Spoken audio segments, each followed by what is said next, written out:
Mengusung konsep edukasi pertanian Bali, wisata edukasi Subak di Desa Kesiman Kertelangu memperkenalkan metode pertanian tradisional Bali dengan cara yang menyenangkan, mulai dari pengenalan alat pertanian, praktek menanam bibit, memberi makan satwa, hingga mancakrida. Berikut laporannya. Wisata edukasi Subak Tebel Majalangu merupakan salah satu destinasi wisata milik Desa Kesiman Kertelangu, Denpasar. Secara historis, Majalangu merupakan sebuah kerajaan yang dulu pernah ada di wilayah Desa Kesiman Kertelangu, dan secara holistik, Tebel sendiri merupakan singkatan dari tempat belajar alam. Maka dari itu, sarana dan prasarana yang ada dibuat sangat ramah dengan lingkungan. Wisata edukasi Subak ini nampaknya menarik banyak pengunjung dari kalangan umur. Meski mayoritas merupakan anak-anak sekolah dari PAUD, TK sampai SD yang ingin belajar mengenai kegiatan pertanian. Sedangkan untuk kalangan muda dan orang dewasa, mereka akan menggunakan wisata Subak sebagai tempat kemah hingga konser musik.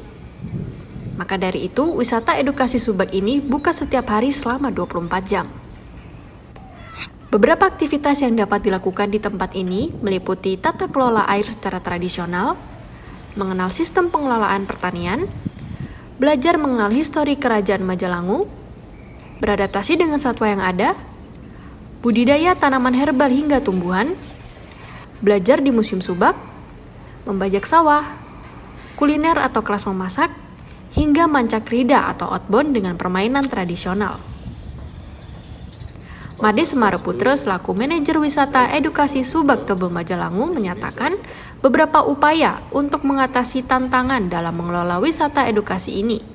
Salah satunya dengan mengajak para petani setempat untuk terlibat pada kegiatan pariwisata wisata edukasi. Ya, tantangan yang pertama adalah kawasan wisata edukasi ini kan medianya alam. Medianya adalah lahan pertanian. Ya, tantangannya adalah bagaimana kita bisa memberikan pemahaman kepada masyarakat, kepada petani yang memiliki lahan, agar tetap dia memfungsikan lahannya sebagai lahan pertanian ataupun lahan perkebunan, tidak mengalih fungsikan ke mungkin ke menjadi ke perumahan atau yang lainnya seperti ini. Itu adalah menjadi suatu tantangan. Bagaimana kita untuk mengatasinya ini? Ya sudah tentunya kita ajak petani yang berada di kawasan ini untuk terlibat di dalam kegiatan pariwisata, kegiatan wisata edukasi sendiri. Ya seperti itu sih yang menjadi suatu tantangan. Yang kedua, tantangan kita adalah kawasan ini kan kawasan persawahan yang paling hilir. Sudah tentunya adalah bagaimana kita bisa menjaga kawasan ini agar tetap bersih. Ya, itulah menjadi komitmen kami bersama dengan masyarakat, bersama dengan petani. Nah, yang ketiga adalah menjadi tantangan karena kan ini dikelola oleh desa. Jelas ada keterbatasan SDM. Harapan terakhir adalah bagaimana kita bisa memberikan peningkatan ekonomi, peningkatan PAD kepada pemerintah desa melalui BUMDes. Dengan semakin dikenalnya kawasan ini, semakin adanya kunjungan yang masuk, sehingga bisa memberikan peningkatan PAD kepada desa untuk mendukung program desa, seperti itu.